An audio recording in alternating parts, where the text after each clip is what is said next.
usefulness of data was another issue, and it of course depends on the questions you asked, if you get the right answers and useful answers. And it's not so much about the different applications that you're using. The access to data is also same for all the applications. If you use a good database and all the data is digital.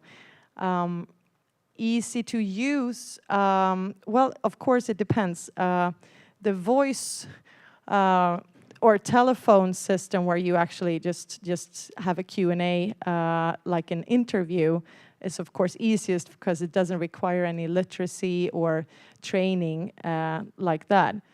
But SMS could also be very easy for most people, and the PDAs probably require most training and could be hard that way.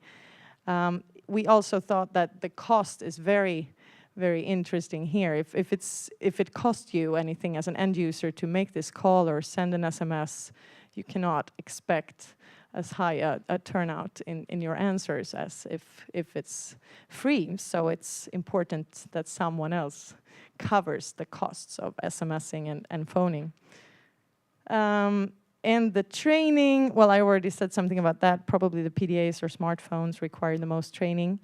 Reliability is of course a problem with all kinds of reporting, no matter if it's a healthcare worker or if it's local people in a village somewhere. They could all have their reasons for cheating or misreporting, or they could be totally trustworthy, and I guess that's just something we have to live with. Trust needs to be built over time. The robustness of these different systems we discussed as well, and the problem with the regular voice dialogue could be if there are local dialects that are hard to understand for people who are then, or for even if it's digitally stored, the data, it could still be harder to work with if it's only a voice transmission and not a text on paper. So in that sense, SMS is of course easy, and the PDA, if it's not a too complex form that's been filled out, could also be easily accessible data. The investment costs are probably a little higher for using the smartphones and PDAs, because they usually require people to actually travel to villages and do the assessments and monitoring. And also the PDAs are initially more expensive to buy, and the software and things like that.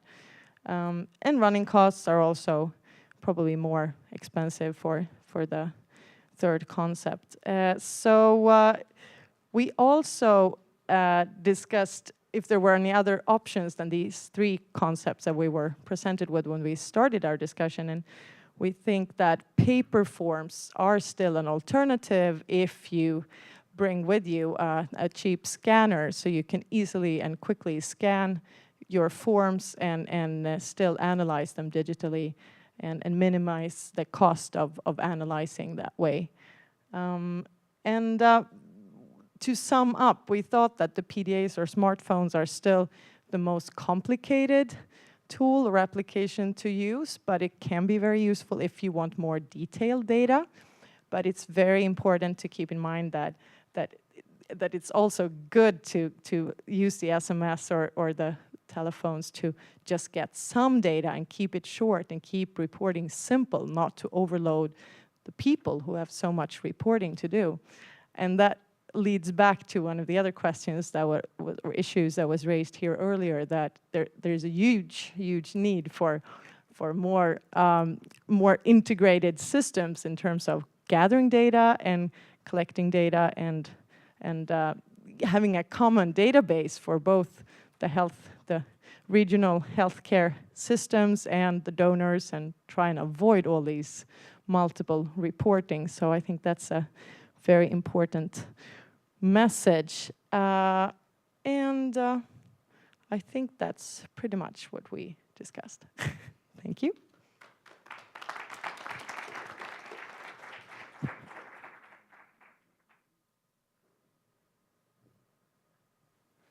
Are there any questions from anyone else to that group? Okay.